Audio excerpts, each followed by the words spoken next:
Hi, folks. Claudette here, coming to you from sunny front bedroom in North Carolina. How are you today? Do you remember the television show several years ago now, entitled Who's the Boss, starring Tony Danza? Well, this has nothing to do with that, and I don't really have anything new to add to the coronavirus conversation that hasn't already been said. But I would like to share with you a conversation that I had with our grandson Nate when he was 4 years old. On the way home from church, he asked me if when he got home he could help his dad mow the lawn. I told him no, we don't mow the lawn on Sunday. And when he asked me why not, I reminded him that Sunday was God's day. It was a day of rest, and God didn't want us to mow the lawn on Sunday. Well, why do we have to do what God says? He asked. Because God is the boss, I said. God is not the boss, he said. Well, I asked him, then who is God? God is God, he said. Okay, then, Nate, who is the boss? Grandma, I'm the boss. After I finished laughing at that for a very long time, I explained to him that God is God, but God is also the boss. And then as I thought about that a little bit more, I thought, you know what? That'll teach. I wonder how many of us are, live our lives like that. God is God, but I'm the boss of me. I'll figure this out for myself. I'll take care of this problem and I won't ask for any help unless, of course, I get into trouble. And then I'll ask God to help me. The Bible's full of stories like this, beginning in the book of Genesis with Adam and Eve, who were told by God not to eat of one tree, just one, the tree of the knowledge of good and evil. They took matters into their own hands.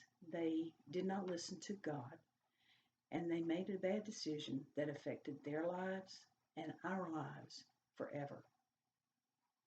Abraham and Sarah were told by God they would have a son, but they became impatient and they took matters into their own hands.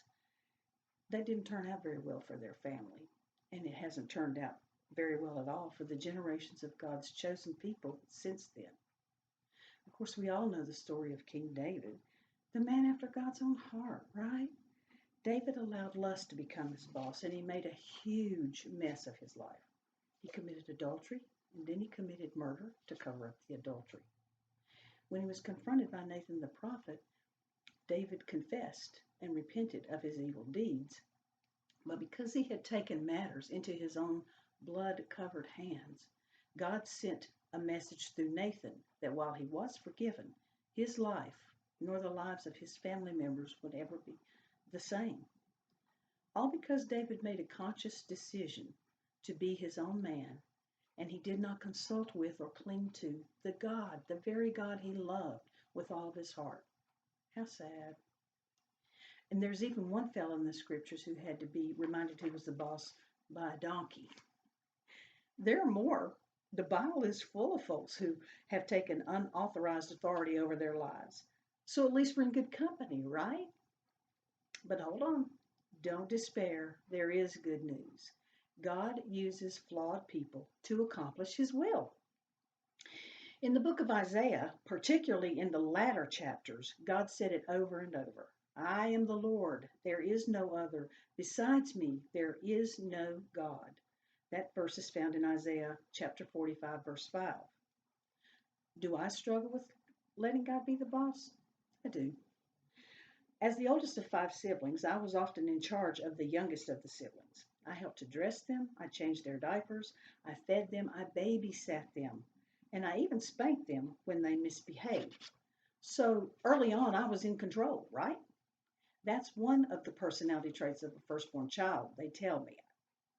I don't know. And these days, the running joke between the siblings and me, when I tend to put on my bossy britches, is to have one of them say to me, "You're not the boss of me."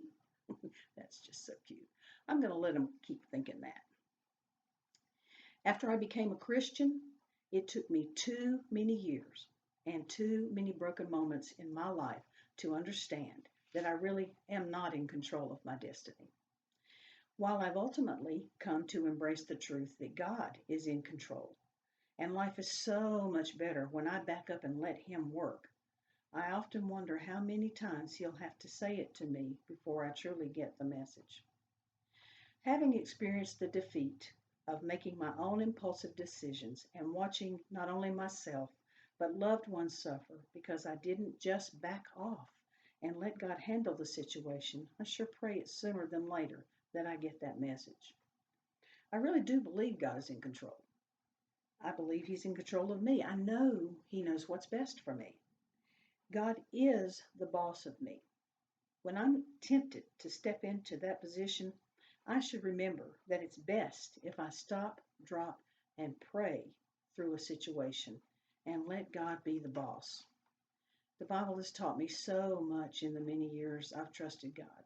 And for one, I am grateful that God does use flawed people to accomplish His work. I'm grateful to know that He doesn't give up on me, on us, because we make mistakes. And I also have learned that the people we read about in the Bible, and myself, and the folks I love, will experience richer blessings and enjoy a more fulfilling life if we will just allow God to be in control.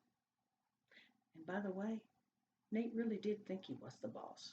I think it truly is a firstborn thing. Be blessed, dear friends, and remember, it's all about Him.